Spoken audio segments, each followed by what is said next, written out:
तो अब बात करने वाले हैं मिश्रित अर्थव्यवस्था की। तो अब मिश्रित अर्थव्यवस्था कैसी होती है? इस अर्थव्यवस्था में समाजवाद और पूंजीवाद दोनों के लक्षण पाए जाते हैं। क्या क्या होता है इसमें? इसमें जो है समाजवाद पूंजीवाद दोनों के लक्षण जो है पाए जाते हैं। और अर्थात उत्पादन और संसाधन साधन ये सरकार एवं निजी क्षेत्र दोनों जो है, सरकार और निजी क्षेत्र दोनों जो है क्या करते हैं, इसके जो है इसको दोनों जो है डिसाइड करते हैं। ठीक है, दोनों का नियंत्रक होता है। ठीक है, सरकार जो है, सरकार जो होती है क्या करती है, जो जो निजी क्षेत्र प्राइवेट सेक्टर के जो जैसे अडानी है इंडिया में, अंबानी है, इनसे डिस्कस करके उस तरीके से जो है प्राइस निर्धारण किए जाते हैं। ठीक है, जो है नियंत्रित किया जाता है। ठीक है, इसके अलावा जैसे हमारी मॉनेटरी पॉलिसी होती है, उस वहाँ पर बैठ के जो है ऐसी नीतियाँ बनाई जाती हैं। अच्छा, इसके अलावा वस्तुओं और सेवाओं की कीमतों का निर्धारण जो है ये बाजार की शक्तियों द्वारा किया जाता है। वस्तुओं और सेवाओं की कीमतों का निर्धारण ऐसी जो अर्थव्यवस्था होती है उसमें क्या होता है कि कीमतों का निर्धारण जो है बाजार की शक्तियों द्वारा किया जाता है, लेकिन विशेष परिस्थितियों में यह सरकार द्वारा निर्धारित की जाती है। अगर कोई विशेष परिस्थिति आ जाती है तो उसमें क्या है, जो निर्धारित करती है जो कीमतों को, सेवाओं को, तो वो कौन करती है? तो वो करता है जो सरकार होती है, गवर्नमेंट करती है। और ऐसी मिश्रित अर्थव्यवस्था कौन सी होती है? तो वो है हमारी जो भारत की मिश्रित अर्थव्यवस्था है, भारत की मिश्रित अर्थव्यवस्था फॉलो करता है भारत। ठीक, इस चीज़ को याद रखें। अच्छा, इसके अलावा अगला अब बात करते हैं हम अंतर्राष्ट्रीय संबंधों के जो आधार, अंतर्राष्ट्रीय संबंधों के आधार पर अर्थव्यवस्था। ठीक, तो अब देखते हैं इसमें कैसी होती है अर्थव्यवस्था। तो ये मैंने बताई थी आपको, दो तरीके की होती है, एक खुली अर्थव्यवस्था, एक बंद अर्थव्यवस्था। तो ऐसी अर्थव्यवस्था जिसमें देशों के आयात और निर्यात, यानी जो देश एक एक्सपोर्ट और जो इम्पोर्ट करता है उसे क्या कहते हैं, वो जो होती है खुली अर्थव्यवस्था। अब बात करते हैं बंद अर्थव्यवस्था। बंद अर्थव्यवस्था कौन सी होती है? ऐसी अर्थव्यवस्था जिसमें विश्व के अन्य देश किसी के साथ व्यापार नहीं करते हैं, एक्सपोर्ट इंपोर्ट नहीं करते हैं या संसाधनों का आवागमन नहीं करता है, वो बंद अर्थव्यवस्था होती है। और इसी बंद अर्थव्यवस्था कौन फॉलो करता है? तो वो करते हैं जो आत्मनिर्भर होते हैं, जो देश आत्मनिर्भर होते हैं, उनको किसी से कोई टेंशन नहीं होती है, वो वाली। ठीक, इसके अलावा आगे बात करते हैं विकास की अर्थव्यवस्था के आधार पर वर्गीकरण, विकास की अर्थव्यवस्था के आधार पर वर्गीकरण जो है अर्थव्यवस्थाओं का। तो दोस्तों तीन तरह से आपको मैंने बताया था कि तीन तरह की होती है, अल्प विकसित, ठीक है, और उसके बाद में एक बताई थी मैंने विकासशील, और तीसरी होती है विकसित। ठीक है, तो अब ये अल्प विकसित में क्या क्या सीन होता है कि प्राथमिक क्षेत्र पर निर्भर हो, ऐसी अर्थव्यवस्था जो प्राथमिक क्षेत्र पर निर्भर हो पूरी तरह से, औद्योगिकरण शुरू नहीं हुआ हो, आधारभूत संरचनाओं का विकास नहीं हुआ हो, इसके अलावा प्रति व्यक्ति सकल राष्ट्रीय आय कम हो। कितने से? यानी जिस किसी अर्थव्यवस्था की 995 यूएस डॉलर से कम जो है, अगर क्या है प्रति व्यक्ति आय, सकल आय है, प्रति व्यक्ति आय है, ठीक है, तो वो क्या है, वो जो है एक तरह से अल्प विकसित अर्थव्यवस्था है। तो ऐसी कंट्री हैं कौन कौन सी हैं? जैसे नाइजर है, सोमालिया है, चाड है, ये इसके एग्जाम्पल हैं, ये देश, ये इसके एग्जाम्पल हैं। अच्छा, इसके बाद आगे बात करते हैं विकासशील अर्थव्यवस्था।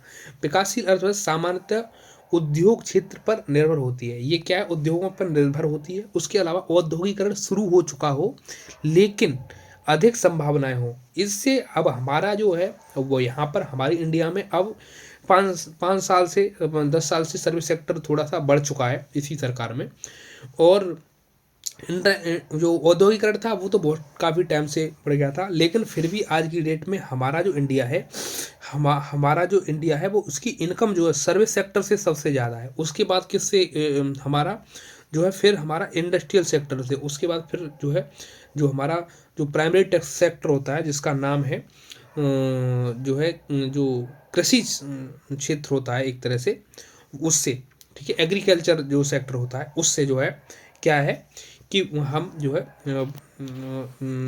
इनकम जो है प्रोवाइड कर इनकम प्राप्त करते हैं।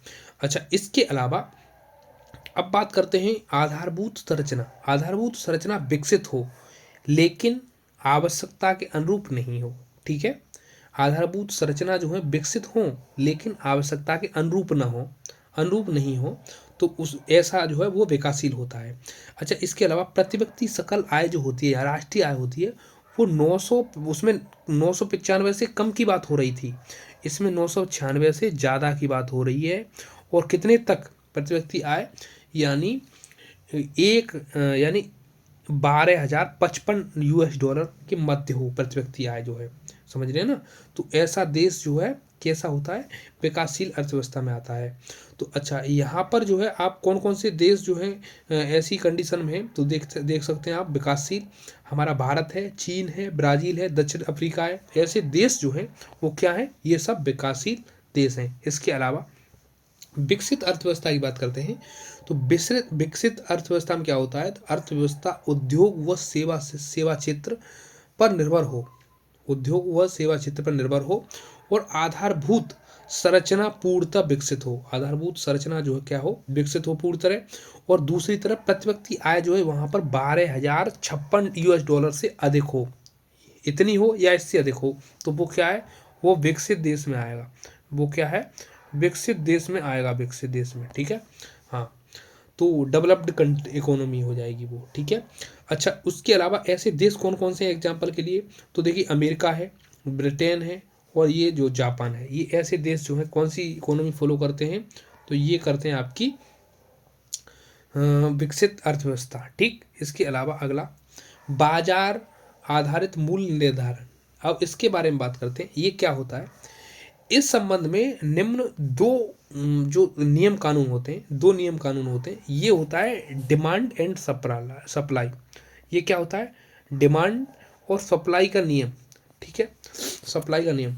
अब इसमें क्या है, ये दो हैं, डिमांड मांग का नियम और आपूर्ति का नियम। ठीक है, मांग का नियम क्या होता है, लॉ ऑफ डिमांड, यानी इस समय इस नियम के अनुसार किसी वस्तु की मांग उसकी कीमत के नकारात्मक संबंध होता है। उसका नकारात्मक संबंध तो इसलिए होगा कि ये बताइए, जब कीमत महंगी होगी तो वस्तु क्या होगी, वस्तु शॉर्टेज होगी, तभी तो कीमत महंगी होगी। और जब कीमतें कम सस्ती होंगी तो इसका मतलब ये है कि उस चीज़ की जो है बहुत भरपाई ज़्यादा हो गई है। ठीक है, इस तरीके से जो है आप देख सकते हैं। यह नियम दीर्घकाल में लागू होता है, अर्थात मूल्य बढ़ाने पर वस्तु की मांग कम हो जाती है। इस पर क्या, मूल्य बढ़ाने पर वस्तु की मांग जो है कम हो जाती है और कीमत कम होने पर वस्तु की मांग बढ़ जाती है। और यही तो डिमांड और सप्लाई में यही होता है। जब किसी चीज़ की डिमांड जो है बढ़ती है तो इसका मतलब ये है कि वस्तु की सप्लाई कम हो गई है। और अगर किसी भी चीज़ की सप्लाई ज़्यादा है तो इसका मतलब ये है कि उस वस्तु की डिमांड जो है, कीमत जो है, सप्लाई ज़्यादा होगी तो कीमत क्या होगी, ये जो है घट जाएगी, कीमत घट जाएगी। और अगर सप्लाई ज़्यादा डिमांड कम, सप्लाई ज़्यादा डिमांड कम तो कीमत भी कम होगी।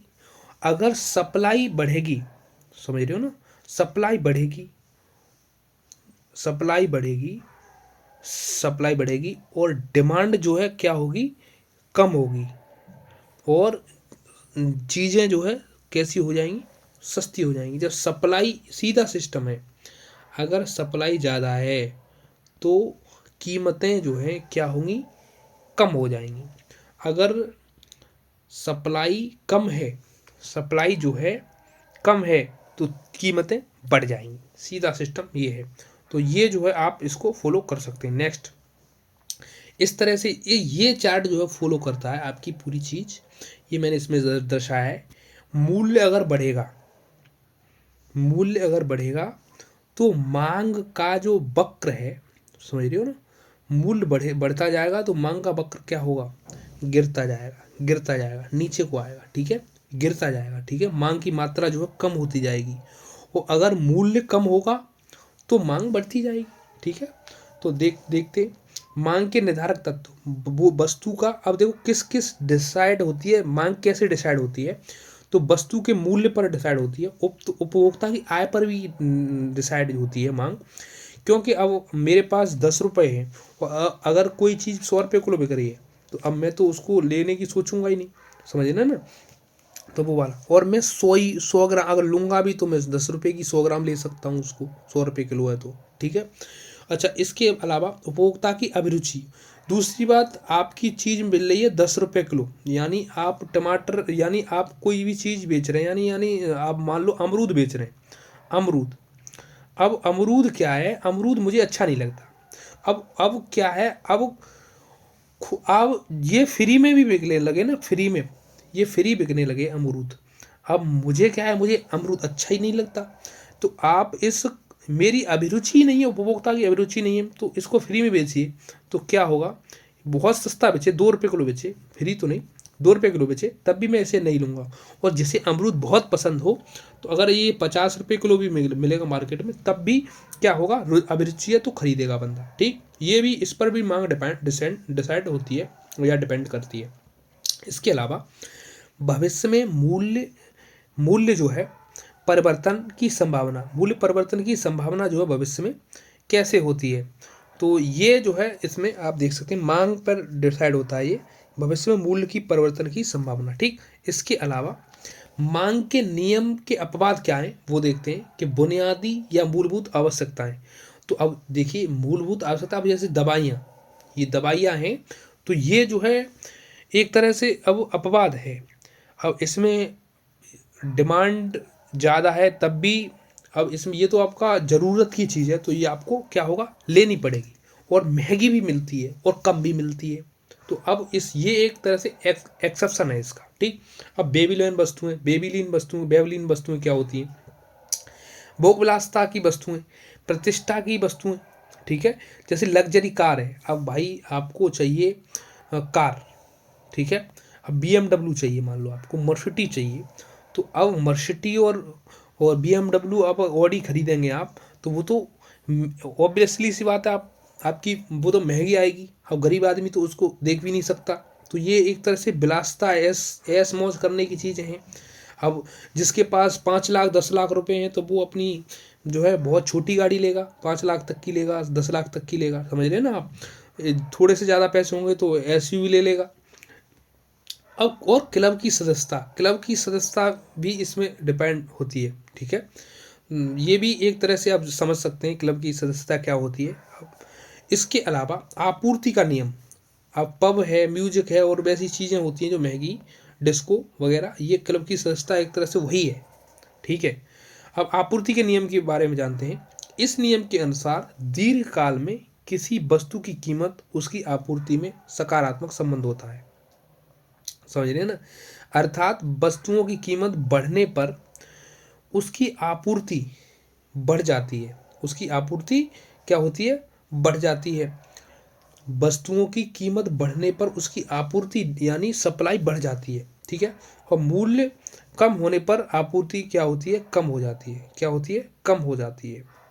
ठीक, तो ये आप यहाँ पर देख सकते हैं। इसके अलावा देखते हैं नेक्स्ट, अल्पकाल में किसी वस्तु की आपूर्ति अत्यधिक बढ़ने पर उसकी कीमतें कम हो जाती हैं।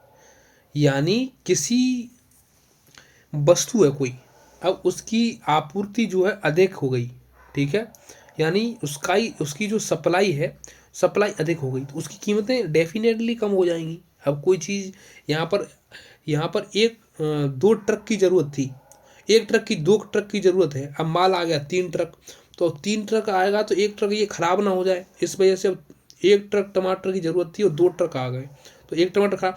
अब इसके आधे रेट में हमें क्या करना पड़ेगा, ये टमाटर सारा बेचना पड़ेगा, तो ताकि 2 ट्रक खराब ना हो तो लोग सस्ती की वजह से ज़्यादा ले। जैसे मैं किसी चीज़ को लेने गया दुकान पर, चीनी थी 20 रुपये किलो, 1 किलो चीनी लेने गया, 20 रुपये थे मेरे पास। तो अब 1 किलो चीनी लेने जब मैं गया, 20 रुपये थे दुकान पर मेरे पास, तो मैंने 1 किलो चीनी ले ली। लेकिन ऐसा हुआ कि चीनी अचानक 10 रुपये किलो हो गई, चीनी 10 रुपये किलो हो गई, तो मैं फिर भी ये 20 रुपये लेके गया था। तो मैंने उससे क्या किया कि 1 किलो की जगह मैंने क्या किया, मैंने उससे 2 किलो चीनी ली, चलो 2 किलो दे दो 20 रुपये की। तो ऐसा वाला सीन है। ठीक, तो इसके अलावा अब बात करते हैं, जैसे अब देखो इस चार्ट में देख सकते हैं कीमत है, ये जब कीमत बढ़ेगी, समझ रहे हो ना, कीमतें बढ़ेगी तो आपूर्ति क्या होगी, आपूर्ति वक्र आपको देख रहे हो ना, आप ऊपर को जा रहा है, ठीक है। हाँ, तो आपूर्ति, कीमतें कम होगी तो आपूर्ति भी क्या होगी, बढ़ेगी, ठीक है, आपूर्ति वक्र बढ़ेगा, ठीक। इसके अलावा अब बात करते हैं नेक्स्ट, आपूर्ति के निर्धारक तत्व क्या है, आपूर्ति किस पर डिसाइड होती है, तो ये है वस्तु का मूल्य, वस्तु की उत्पादन लागत, उसकी उत्पादन लागत पर। अब लागत से सस्ता तो कोई नहीं बेचेगा भाई, कभी कभी ऐसा भी होता है घाटे से भी बेचना पड़ता है। सरकार द्वारा आरोपित करों का परिवर्तन, तकनीक में परिवर्तन और प्राकृतिक आपदा, इन चीज़ों पर जो है डिसाइड होता है, आपूर्ति निर्धारित होती है, ठीक। इसके अलावा मूल्य निर्धारण की बात करते हैं कि स्वतंत्र बाजारों में मूल्य निर्धारण उस बिंदु पर होता है जहां क्रेता और विक्रेता दोनों संतुष्ट हों। अब क्रेता किसी चीज़ को 20 रुपये किलो बेच रहा है, समझना, और आप 10 रुपये किलो लेना चाह रहे हैं, तो अब इसमें दोनों में कैसे सिस्टम बनेगा, अब ये सिस्टम तब बनेगा जब 15 रुपये किलो चीज़ ये बोले कि चलो 15 में ले लो, तब ये भी बोलेगा चलो यार 15 में ही ले लेते हैं, तब यहाँ पर चीज़ें क्या होगा, मूल्य निर्धारित डिसाइड हो पाएगा। ऐसा नहीं है कि अब इसने बोला 20 रुपये, इसने बोला 10 रुपये, इसने बोला मैं तो 10 ही लूँगा, तो अब ये बोलेगा भैया तो मैं नहीं बेच रहा, ये बोलेगा तो भैया मैं नहीं ले रहा, तो बस सीधी सी बात है, तो ये वाला सीन है। अच्छा, इसके अलावा अब बात करते हैं अर्थव्यवस्था के क्षेत्र, अभी मैं बात कर रहा था सेक्टर्स की, ये होता है primary sector, primary sector English में इसको बोलते हैं प्राइमरी सेक्टर, या इसको कृषि क्षेत्र भी बोलते हैं, कृषि क्षेत्र, ठीक है, कृषि क्षेत्र, या इसको जो है एग्रीकल्चर सेक्टर भी बोलते हैं, एग्रीकल्चर सेक्टर, ठीक है।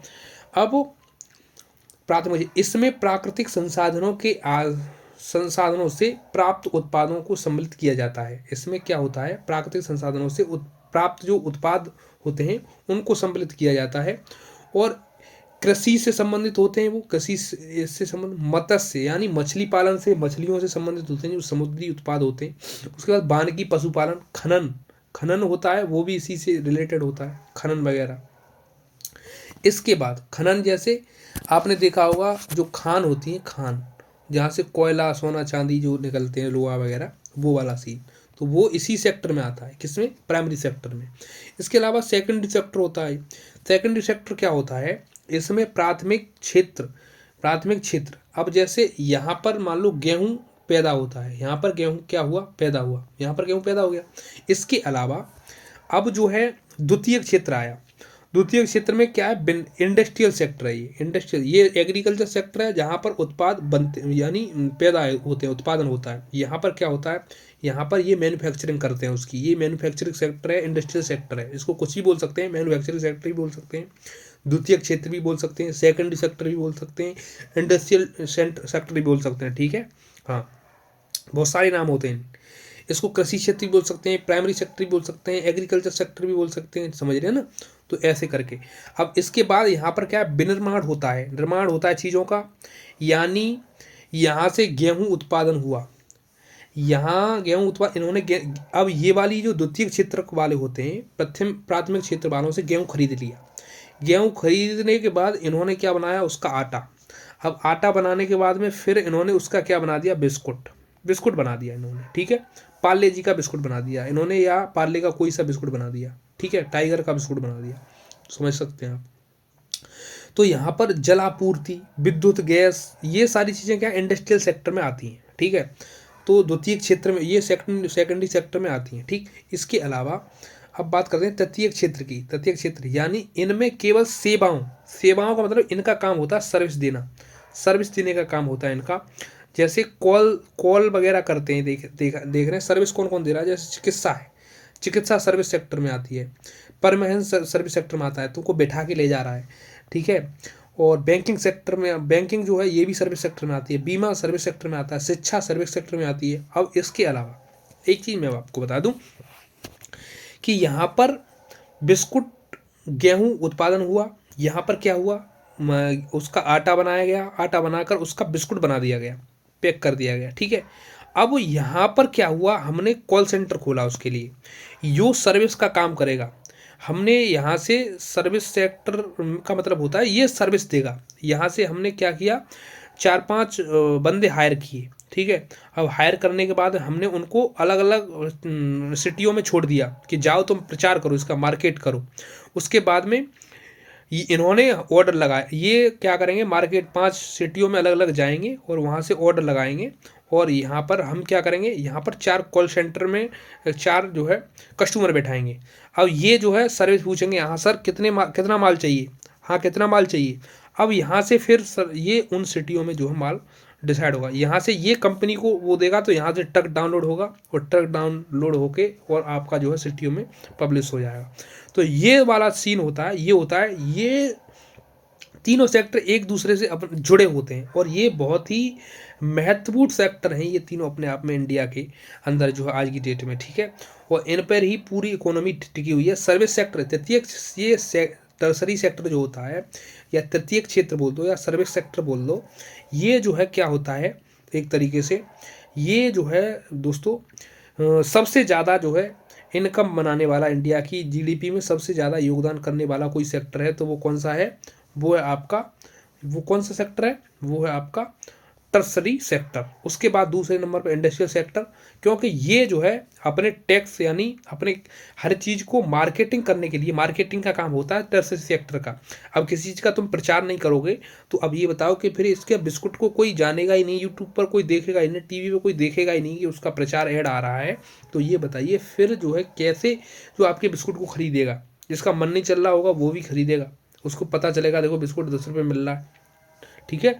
तो वो मार्केटिंग का काम होता है किसका, सर्विस सेक्टर का, बनाने का काम और यहाँ से पहुँचाने का काम, समझ रहे हो ना, ये सब होता है उसका। और जो उत्पादन जो है उसके लिए गेहूं उत्पादित करने का काम जो होता है, वो दूध उत्पादित करने का काम जो होता है वो कौन करता है, वो करता है आपका प्राइमरी सेक्टर यानी किसान, ठीक है।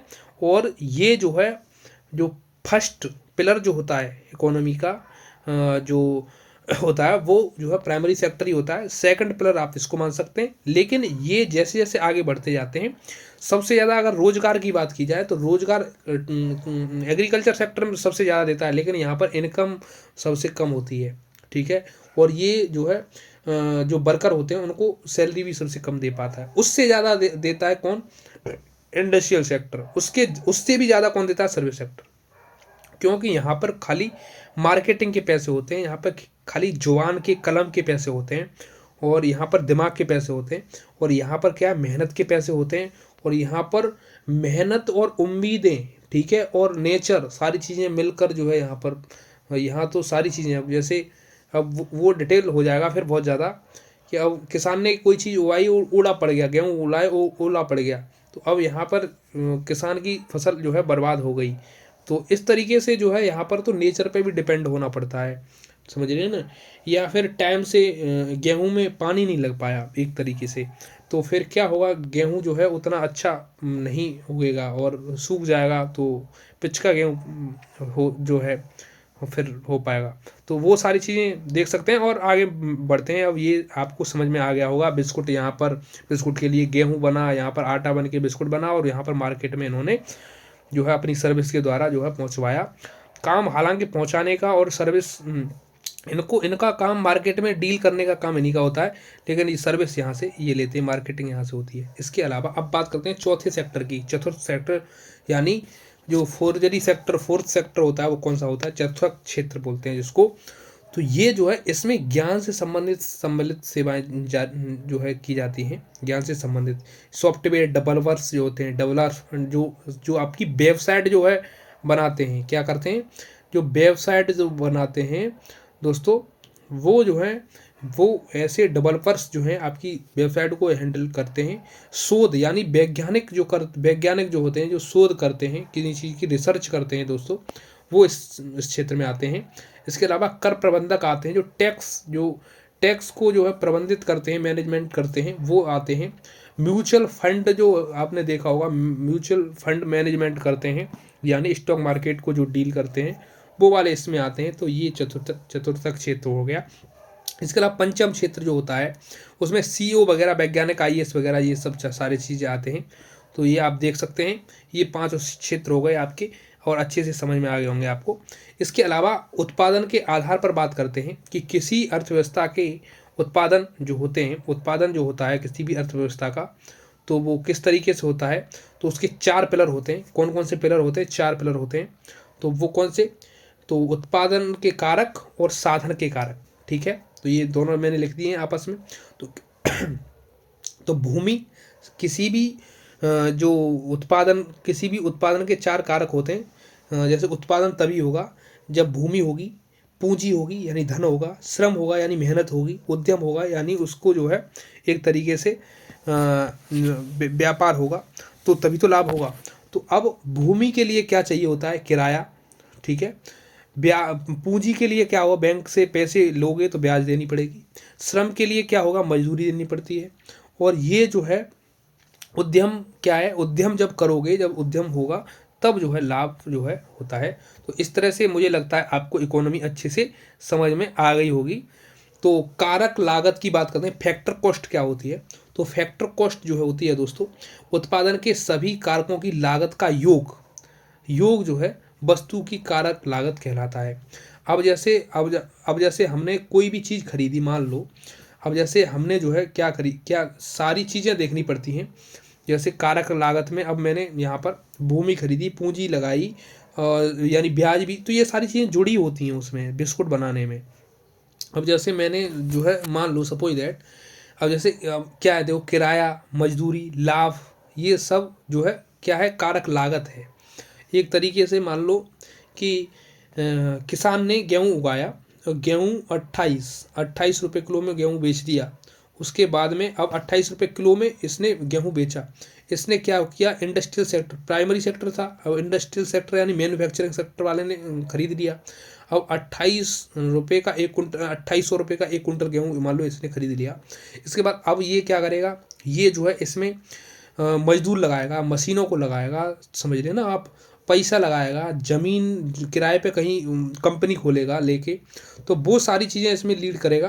तो ये जो है एक पैकेट में तभी तो 5, 7, 8 बिस्कुट देता है। अब 1 कुंटल के कितने बिस्कुट बनेंगे आप ख्याल लगा सकते हैं। अब उसके बाद में भी इसको जो है मार्केटिंग के लिए जो है लड़के जो है सर्विस में उतारने पड़ेंगे। तो अब इसके लिए फिर ये टर्सरी सेक्टर के पास जाएगा कि सर मेरा प्रचार करिए, तो मेरा बिस्कुट बेचेगा, इसको भी जो है पैसे देगा। ये जो खाली बोलने बताने और जो है दिमाग लगाने की, मार्केटिंग करने के ये पैसे इससे लेंगे, जैसे ऐड वगैरह देंगे ये जो है। तो इस तरीके से ये जो है ये एक दूसरे से जुड़े होंगे।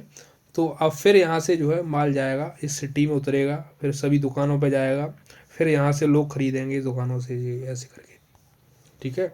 तो इस तरीके से जो है आप देख सकते हैं। तो ये वाला सीन होता है। अब इसके अलावा आगे यदि आप दोस्तों, अगर आपको ऐसी ही क्लास चाहिए डेली बेसिस पे और अच्छे से समझा के और बताने वाले हैं, हम अच्छे से डील करने वाले हैं क्लासों को तगड़े तरीके से। तो अगर आप यूपीएससी या ऑल स्टेट पीसीएस या किसी भी एसएससी वगैरह के एग्ज़ाम की तैयारी कर रहे हैं, एसएससी, बैंक, पुलिस, रेलवे, जो भी किसी भी तैयारी कर रहे हैं, तो हाँ आप हमारे बैच को जो है ले सकते हैं, जिसमें हम history, polity, economy, geography, environment और साइंस एंड टेक्नोलॉजी और करंट अफेयर सारे जो है आपको इसी तरह से क्लास प्रोवाइड कराएंगे। उसके साथ ही साथ क्या होगा? उसके साथ ही साथ आपको क्या मिलेगा? आपको जो है पीडीएफ भी मिलेगा क्लासों का, ठीक है। और ये जो है कोर्स जो है जब तक कंप्लीट नहीं होगा तब तक आपको जो है, और ये पीडीएफ तो आपको हमेशा ही अवेलेबल रहेंगी। ये तो खाली ये जो पैसे वैसे कुछ नहीं है, हमारा काम ओनली यही है, ओनली आपको सेवा देना है। और ये तो अब टाइपिस्ट वगैरह होते हैं तो उनको हमें थोड़ा पेमेंट वगैरह करना पड़ता है, इसलिए हम जो है ये 499 का रख रहे हैं, क्योंकि पीडीएफ वगैरह आपको मिलती रहे। और मुझे नहीं लगता कि 499 बहुत ज़्यादा होंगे, एक किताब की कीमत है ये बहुत से ज़्यादा। तो आप हमारे बैच को ख़रीदें और आपको बहुत सारा कंटेंट मिलने वाला है, क्योंकि हमें कुछ नहीं चाहिए, टाइपिस्ट को जो है ज़रूरत होती है, तो उसको पैसा मिलता रहे। और हमारी क्लासें सभी क्लासें जो है यूट्यूब पर ही ऑनलाइन होंगी। और डोंट वरी, आप देख सकते हैं, ज़्यादा से ज़्यादा बार क्लास देखें। ये हमारा नंबर है, यहाँ पर मैसेज कर सकते हैं और यहाँ पर ही पेमेंट वगैरह, इस नंबर पर पेमेंट ना करें, पेमेंट के लिए हम दूसरा जो नंबर आपको देंगे उस पर पेमेंट करें, या बार कोड देंगे उस पर पेमेंट करें।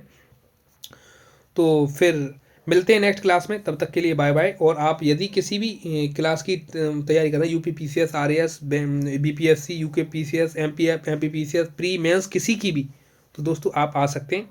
और हम मेंस का बैच जो है यूपीपीसीएस का भी लाने वाले हैं। अगर आप उसकी भी तैयारी करना चाहते हैं तो हमसे जुड़ सकते हैं। तो इस क्लास को यहीं तक रखते हैं, फिर मिलते हैं नेक्स्ट क्लास में। तब तक के लिए bye bye, take care, thank you, all the best.